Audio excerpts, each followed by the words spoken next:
Seguimos en la entrevista de CNN Chile Prime. En mi mano tengo el libro de Carmen Arístegui y Marcial Maciel. Carmen se encuentra en México en este momento. Estamos conversando con ella precisamente sobre lo que fue la vida del fundador de los Legionarios de Cristo. Carmen, Joseph Ratzinger, cuando era precisamente estaba a cargo de la Congregación para la Doctrina de la Fe, él conoció el tema de Marcial Maciel. Ya abordamos en la primera parte de esta entrevista lo que a él le tocó conocer, pero sin embargo muchos dicen que lo que él hizo como Papa finalmente lo estaba haciendo para un poco enmendar los errores del pasado, de lo que no hizo precisamente cuando él estaba a cargo de la Congregación para la Doctrina de la Fe, con respecto a Maciel. Sí, la figura de Joseph Ratzinger, el actual Papa en la historia de Marcial Maciel, es una figura contradictoria, es una figura de luces y sombras. Efectivamente, Joseph Ratzinger fue una de las personas que mayor conocimiento tuvo del caso Maciel, porque él recibió de forma directa testimonios de enorme importancia sobre las denuncias en contra de Maciel. Y hay información que viene contenida en el libro, por ejemplo, de lo que le hizo saber por conducto del obispo Talavera, un obispo mexicano, el entonces sacerdote Alberto Atié. Alberto Atié le envió una carta a Joseph Ratzinger, una carta donde narraba la historia que le contó el exrector de la Universidad Anáhuac, una universidad muy importante en México, precisamente de los Legionarios de Cristo, y este hombre fue rector de esta universidad. Este hombre, en la parte final de su vida, tuvo un encuentro con Alberto Atié, un obispo diocesano que llegó a asistirlo espiritualmente en ese momento. Y todo el testimonio brutal y terrible de este exlegionario de Cristo, Fernández Amenábar, quedó plasmado en esta carta que Alberto Atié le hizo llegar directamente a Joseph Ratzinger por la vía del obispo Talavera.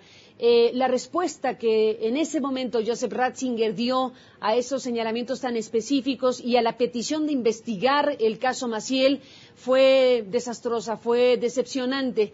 La respuesta que Ratzinger le dio al obispo mexicano era: no podemos hacer nada, el padre Marcial Maciel es muy cercano a nuestro Santo Padre y no podemos hacer nada. Ese retrato nos habla precisamente de las conductas institucionales y personales en ese momento del Vaticano y de Joseph Ratzinger, que después, al paso del tiempo, cuando estaba en su agonía Juan Pablo II, tuvieron un giro del propio Ratzinger. Cuando estaba el proceso de sucesión papal, Joseph Ratzinger envió a México al obispo maltés Charles Scicluna. Scicluna fue encargado por Ratzinger para reabrir el caso Maciel, para investigar el caso Maciel, y es a partir de esa decisión de Ratzinger, que primero había cerrado la posibilidad y después él mismo la abrió, que ha llevado a la consecuencia que hoy tenemos, que es el reconocimiento formal de las conductas de Marcial Maciel. Por eso Joseph Ratzinger es esta figura que para la historia tendrá estos claroscuros tan particulares. Da la impresión, Gustavo, de que Joseph Ratzinger ha tenido la intención de realmente procesar apropiadamente los hechos y los abusos y el caso Marcial Maciel en todas sus dimensiones. Sin embargo, también da la impresión de que cada vez que da un paso se topa con su propia figura. Cada vez que da un paso, y me imagino se pregunta, ¿y quién hizo posible Marcial Maciel? Pues hay muchos factores que hicieron posible a Marcial Maciel en la curia romana, y él en algún momento fue parte de esta historia. Así que Joseph Ratzinger se encuentra envuelto en ese su laberinto.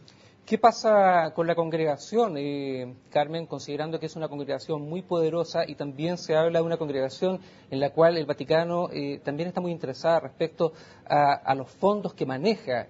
De hecho, el mismo cardenal que está a cargo precisamente de la intervención tú lo defines, o se le define en el libro como un banquero que está a cargo también de esta congregación de los Legionarios de Cristo. ¿Qué pasa con esa fortuna, con esa gran fortuna de la congregación de los Legionarios de Cristo? Pues esa es una de las grandes preguntas que sin duda se formula el Vaticano. Cuando se nombra a Velasio de Paolis, que es precisamente la figura de la que estás hablando, llama la atención su perfil. Es un religioso que efectivamente tiene estudios canónicos, pero su perfil principal es financiero. De tal manera que cuando se nombra de Paolis, la primera interpretación es el Vaticano va por la pista del dinero.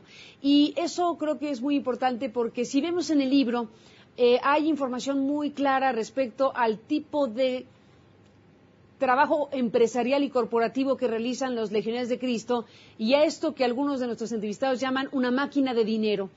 Jason Berry, que es el primer periodista junto con Gerald Renner en los Estados Unidos que habla del caso Maciel hace algunos años. Renner y Berry son los primeros que exponen ante la opinión pública en un periódico estadounidense el caso Marcial Maciel. Renner murió, pero Jason Berry ha continuado las investigaciones del caso. Él mismo nos da una entrevista y nos comparte parte de su información de la fuerza financiera y empresarial y de riqueza de los Legionarios de Cristo.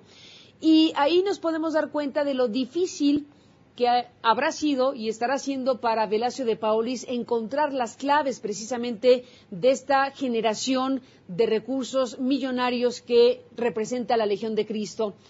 Es claro que nadie quiere matar a la gallina de los huevos de oro. Es claro que no ha sido fácil para el Vaticano tomar los hilos de las estructuras financieras de los Legionarios de Cristo y tal vez por eso el Vaticano no ha tocado la estructura cupular de los Legionarios de Cristo.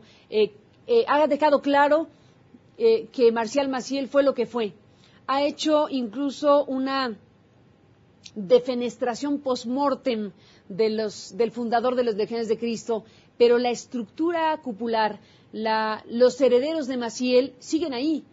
Aunque ha habido algunas modificaciones, estamos viendo cómo el statu quo de los Legionarios de Cristo sigue en funciones, sigue vigente, y de Paolis, que inicialmente se interpretó como un gran interventor de la Legión de Cristo, ha enviado mensajes y señales en donde ha disminuido la expectativa sobre la real intervención del Vaticano en una estructura como los Legionarios de Cristo. Carmen.